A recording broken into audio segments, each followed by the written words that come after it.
Granny's Time Box by Jasmine Watkins. Are you ready for an extraordinary tale? If so, boy, you in for a treat. I must warn you, there are no mythical creatures here, just brilliant people like you and me. Strong men, royal women from places you've never heard or seen. However, there's one requirement to embark on this journey. You must listen with your heart and utilize your mind to see. Woohoo! Yelled Akeem. It's Friday, it's Friday, sang his little sister Aaliyah as they skipped out of school to meet their mom as she patiently waited for them near the car. The minute Miss Fatima laid eyes on her children, she scooped them in her arms and hugged them with everything she had. She turned toward Aaliyah.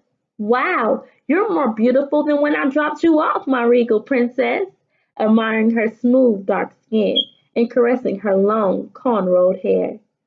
And you, Akeem, she said, Daddy won't even recognize you when we get home. Your arms are so strong. Is that a mustache I see growing in?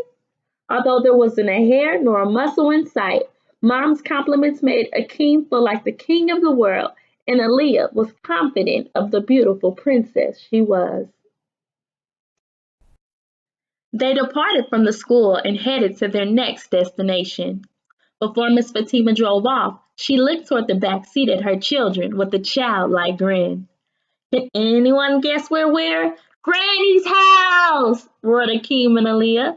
Before Mom could even finish her sentence, they knew exactly where they were headed. There was no other place in the world they'd rather be on a Friday evening. Granny's house was truly the place to be. As the sun began to go down, there were no street lights to illuminate their path like the ones in Jackson. The moon and the fireflies flickering along the narrow dirt road were the only source of light. Thick darkness was upon them in every direction. What's that in the bushes? Said Akeem in a small, shaky voice. And what's that hissing in the grass? Said Aaliyah.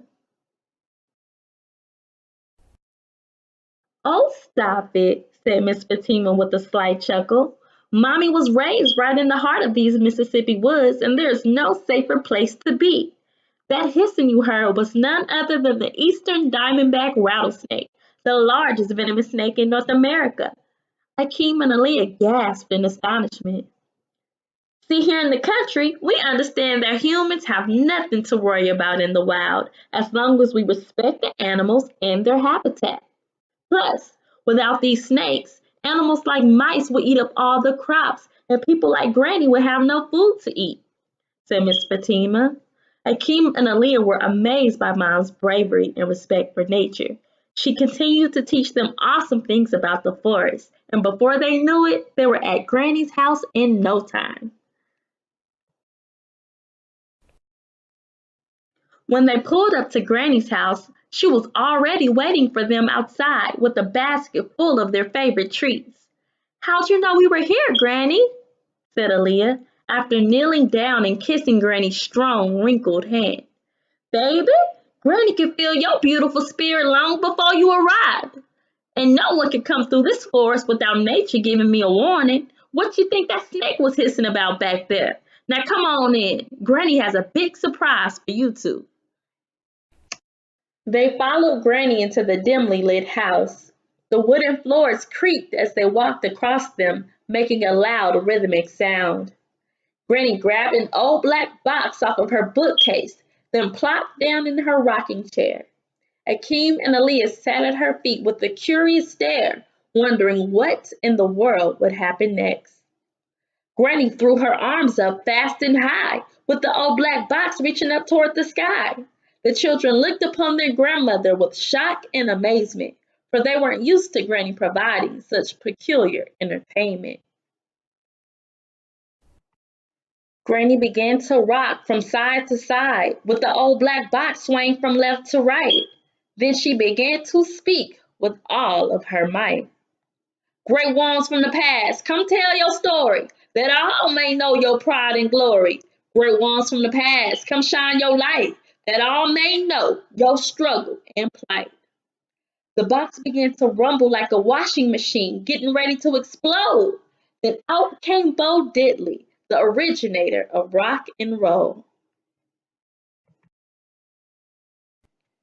Akeem looked at Aaliyah. He couldn't believe what he saw. Did a man just come out of Granny's box with a rectangular guitar? Why, yes, young prince. The name's Bo Diddley. I transformed blues into rock and roll, and I was born right here in Mississippi. He danced while playing the guitar, and with his hands he made wonderful beats.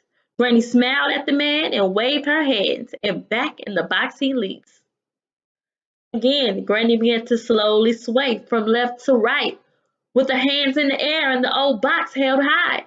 Next thing you know, Granny rose to her feet, and with a loud, strong voice, she began to speak. Great ones from the past, come tell your story, that all may know your pride and glory. Great ones from the past, come shine your light, that all may know your struggle and plight. Suddenly the box seemed to come to life, shaking like a great wind upon a leaf. They wondered who would come out next. Then before them stood Jean Baptiste. Ever been to Chicago? Said the man who looked as ancient as dinosaurs' teeth. Well, you looking at the man who founded the city. That's right. The first settler there was me. I was known for my beautiful farms. I provided food for everyone in need. So next time you're in the Windy City, make sure you ask about me, Jean Baptiste. Granny smiled at the man and waved her hands, and back in the box he leaped. Akeem and Aaliyah were amazed. They couldn't believe what they had heard and seen. Instantly, they looked at Granny, wondering who the next great person would be. Granny grew silent and began to rock from side to side like a grandfather clock. She stood to her feet with the box held high. By now, they all knew what she would say this time. Oh, great ones from the past, come tell your story, that all may know your pride and glory. Great ones from the past, come shine your light, that all may know your struggle and plight. The box trembled like an earthquake, violent and long. Then before them stood none other than Nina Simone. I know you're probably wondering who I am and where I'm from. I am a world-class musician who tore down racism song by song. Someone once asked me to define freedom, so I told them loud and clear. To me, freedom simply means to live without any fear. My oh my, thought Aaliyah, Miss Simone is so strong. She is very smart and brave, just like Granny and Mom. Before they knew it, Granny stood to her feet. She smiled and waved her hands, and back in the box, Nina Simone leaped. This time, Granny did not sway. She just looked at them with a great big smile. She said, I knew you two were ready for my secret surprise. Up until now, this box was unable to be opened. It remained locked, no matter what I did or the words that I had spoken. Then one day I realized I already had the key. I needed two pure souls to listen with their heart and utilize their mind to see.